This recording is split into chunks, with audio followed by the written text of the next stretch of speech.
folks, it's the alu-cab girls here. Welcome to our how-to series. Which is basically a new series where we learn general knowledge and overlanding skills that everybody should know. And we break it down for you.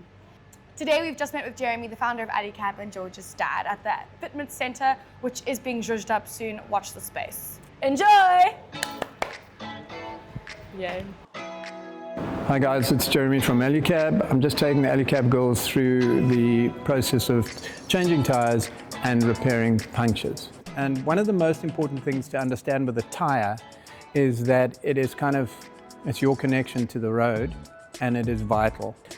90% of the time you will find that you will be able to save your tire with a tire pressure monitor. The importance of it is that you're picking up the fact that you have a puncture before it's too late. So if you can catch it early enough, you can 90% of the time fix it before it becomes a problem.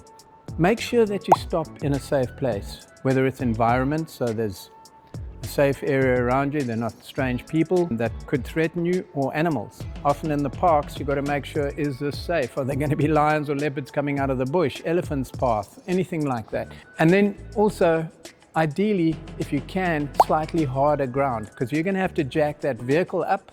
And if you don't have the appropriate stuff below the jack will just sink into the ground and you won't actually physically be able to get the wheel off the ground. I always have in any of my vehicles a mat, because you're going to be groveling on the sand, so that when I am on the ground, I'm not in the dirt. In the repair kit, I've got a few items. Wheel spanner. We have a lock nut because we have the risk of people stealing our wheels, and then we've got a jack. It's just a scissor jack. This is a light car, so it's okay. Bottle jacks, which are more hydraulic, are much better options. So ideally you want to use a bottle jack. There's my lock nut, wheel spanner, and that's for pumping up the jack. Everyone thinks these are a waste of time, but they're your emergency beacon. Okay, we haven't taken this out yet. It folds out of the triangle. You set this up if you are working on a busy road 20, 30 meters away from you. It gives people a pre-warning that you are working on the side of the road, so that they go, uh-oh, hang on, something's going on ahead. It's a safety thing, it's important. Legally you're meant to do it, so few people do. You can also put your hazards on. There's no harm in just putting those on, because people might see those better, especially in bad light. Then put your car in gear, handbrake up. The reason why I do that is when I lift it on the jack, we certainly don't want the car rolling forward. Also, we need those wheels locked when we're undoing wheel nuts and the like. So before I do anything more, I'm going to loosen my wheel nuts. And Aimee, come on over here. So, boring detail. You're going to shorten this part of it quickly. Okay, Odin, you need to move out of the movie. You can't be a movie star yet. You have to now basically go Left to loosey. Left to loosey. How's that feel? Ooh. Okay, that's what I thought you might say. Okay, so here's your first trick. Okay, take it off. Okay. Okay, get that whole, swing that whole spanner over so that that's standing like that. Yes? Yeah. Okay, now instead of trying to do it with your hand, do it with your foot. Oh. Grab the gutter of the vehicle and put your foot on it. Be very careful not to slip off. There's a sharp spike on the end of that, so you don't want to have that hit you. Get a little bit further to the end, not to the middle, you know? Okay, that's number one done. Okay, off you go, girl. You can do it. You can do it. Okay, all right, next one. Okay. Okay, right. So it's important to loosen that wheel to this point while it's on the ground on all four wheels. Now we will go to jacking. Okay. Okay, so that is our footprint. On this surface, no problem. In the bush, challenging. In sand, it's a big problem. That is not going to keep our car in the air, because it's just going to go into the sand. So we would either like to try and find a nice flat rock, or we'd like to take a piece of wood. So it's important that we have a solid footing. So we are now going to have to find an appropriate area to be able to put this jack under the car. What does an appropriate area look like? Okay, so an appropriate area is basically you need to find a good space that will fit under and be reasonably locked in. Okay, what happens is that these cars are designed to articulate. So if you don't basically jack on the axle, what's going to happen is you're just going to lift the body away from the wheel and the wheel will still be on the ground.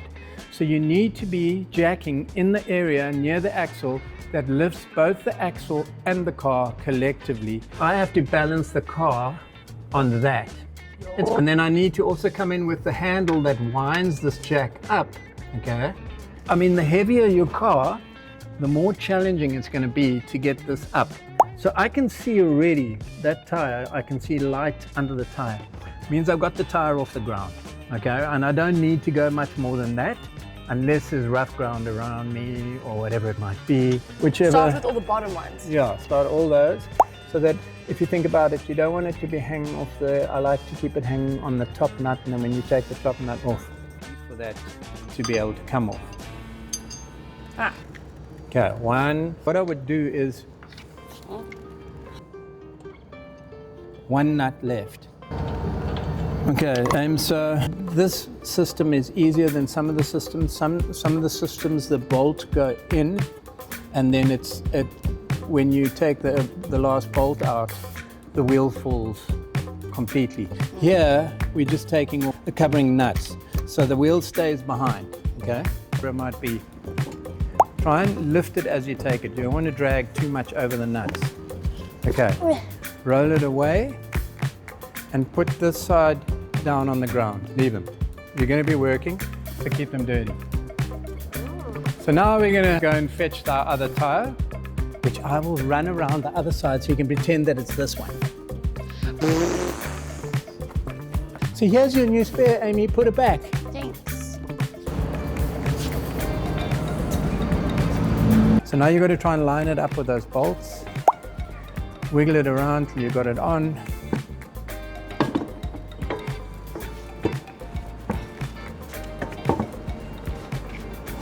Bear in mind that the wheel was... Oh wait, I can see through the thing. Yeah, the wheel was off the ground. Where is it? Okay. There we go. Now work it in, all of them. There we go. Okay, be careful that that doesn't fall back on you. Put the top nut back on. The lock nut. Okay. So now it's not going to fall on me if I put that up. The lock nut adapter. It's a lock nut adapter. Adapter. If you don't have that, you can't get that nut off. If you lose that, you can't get your wheel off. And now I'm tightening it. When it's starting to feel reasonably firm, you can stop that. I'm literally sweating. What are you doing now? Tightening all the screws. Okay, Ames. So now we'll go to the one that's extreme furthest of the two you've done already. Okay. So what I'm trying to do is compress the wheel evenly. So I like to zigzag around so that I evenly pull that wheel into place. Yeah, no, that's good, that's good, that's good. Well done, girls. You've just about finished changing your first wheel, okay? You're gonna drop it off the jack. You look grubby. I know. Welcome to the world of working on cars. So you try and get that hook through both those little loops. That way. Yeah, but don't put yourself back against yourself. You need your pressure. So now remember the car's coming down now. Hand. Okay. We're going the opposite way.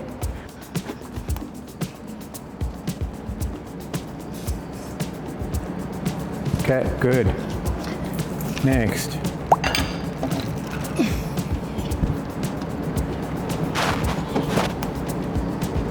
Good. Enough. You want to make sure that you've done the full circle. One more stand. Okay, good. Good. Okay, one last thing about a tight nut. If you stand on a tight nut to try and loosen it, and it still doesn't want to come off, don't walk away. You can apply pressure to something tight, even a lid of a bottle or whatever. If you go, oh, it won't open. If you go and you apply the pressure and you retain that pressure for a duration of time, the pressure will constantly keep going until eventually it loosens off. I learned from my uncle when I was young, if he had a nut that he couldn't undo, he would put it under load. So in other words, he'd put all sorts of pressures, like you standing on it. He would put a jack under it, and he would leave it overnight, and the next morning he'd come and it would be loose. Yeah. Okay. Well done, girls. That's your first tire change. Easy peasy. And Aimee, how do you feel? Easy peasy? Sweat beads Sweaty. on her forehead. Literally sweating. So that's in a nice, reasonably cool environment. Wait till you're in the blistering sun in the middle of the desert and you're working in soft, dirty sand. The ground's so really hot, sweating. there's 35 degrees to 40 degrees coming off the ground. Thanks for watching, guys. Hope you learned as well. High five, Jeremy. Don't leave me hanging. There we go. Bye. Okay, done.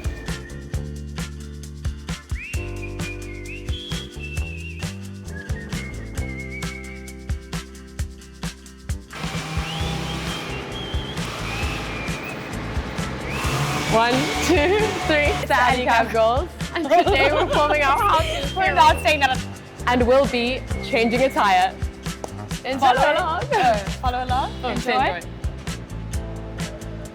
Cue. You went reasonably tight. Now you're gonna go as firm. Now I want to hear grunt, grunt. Go. So end with your lock. No, you don't have to. I'm just using that.